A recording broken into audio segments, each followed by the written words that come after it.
As an avid foodie, it is perhaps no surprise that I've been enjoying Nederburg's new show, I'll Bring the Wine. They're touring the country looking for exciting iterations of local dishes. In fact, it's inspired me to make a version of a local childhood favorite of my own, Sago pudding, and I'll be doing it as a souffle. The idea comes from one of my favorite South African chefs, and his one is next level. So here's hoping I do it justice. If you haven't watched I'll Bring the Wine yet, you can watch the shows and the trailers on Nederburg's YouTube channel.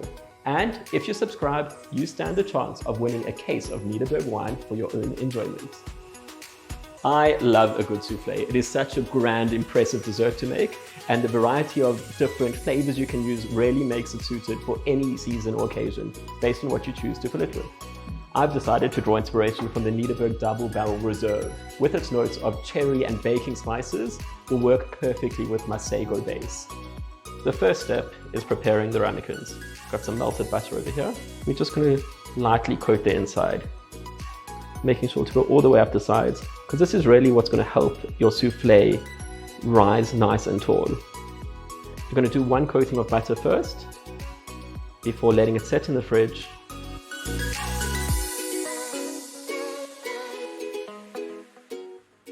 Now that our butter has set, it's time for the second layer.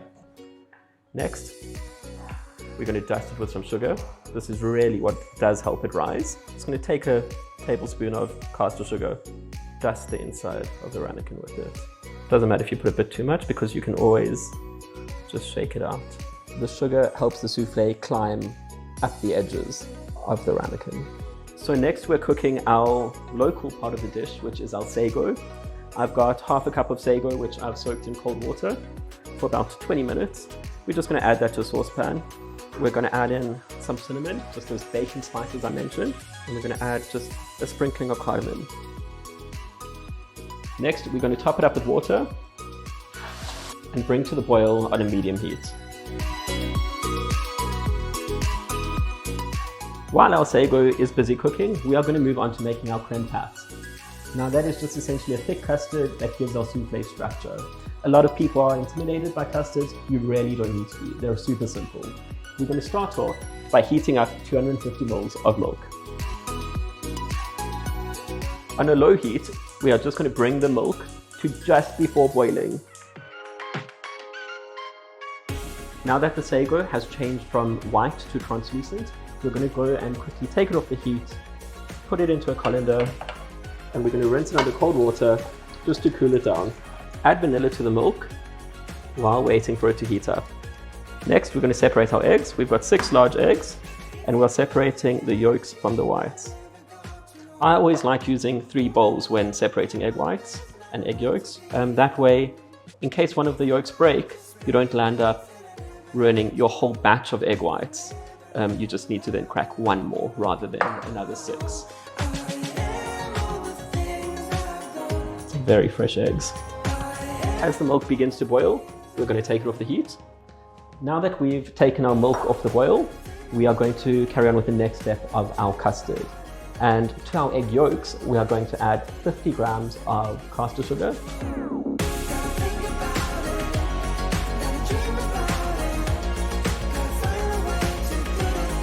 and 20 grams of cake flour. Then we're going to get in our workout for the day, and we're just going to combine that all together. You can see the beginning of our custard beautifully coming together here. Now it's time to add our milk, and we're just going to add a little bit at first. We don't want to land up with scrambled eggs. And just incorporate that into the mixture. The important part here is to keep stirring. We're now going to return our custard to the pot, and we're going to cook it on a low temperature until it thickens. And the important part here is that you just keep stirring. As you can see, we've got our crème pâte that has wonderfully thickened, and yeah, it will ensure that our souffle has structure and rises beautifully. And then we're going to cover the top with cling wrap, and it's actually going to touch onto the crème pâte itself so that it doesn't dry out and get a skin. Now that we've done all the groundwork, it's time to put together the actual souffle. We're going to start with 100 grams of our egg white that we separated earlier. So we're going to add that to a stand mixer with a whisk attachment, together with 30 grams of caster sugar.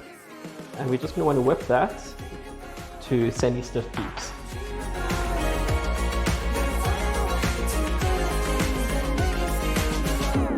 We have got 50 grams of our creme pat that we made earlier. It's been chilled, and we're going to put that into a bowl. And with that, we're just going to take a bit of a scoop of our egg whites just to mix in and combine. Now that we've incorporated a bit of the egg white with our creme pat, we're going to add the rest of our egg whites in. And this now you can do all in one go. So we're folding it in. Make sure you see none of the little white flecks of egg white. And then you know that you're almost ready to bake. We're going to add in 3 tablespoons of the sago we cooked earlier. And again, gently just fold it in. Now we've got our chilled ramekin out the fridge, and we're just going to pour our sago souffle mixture into it.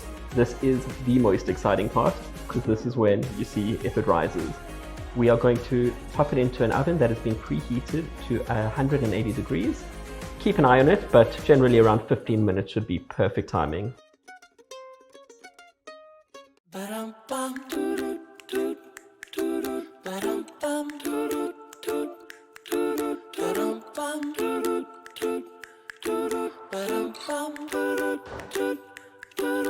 Once the souffle is out the oven, garnish with cinnamon.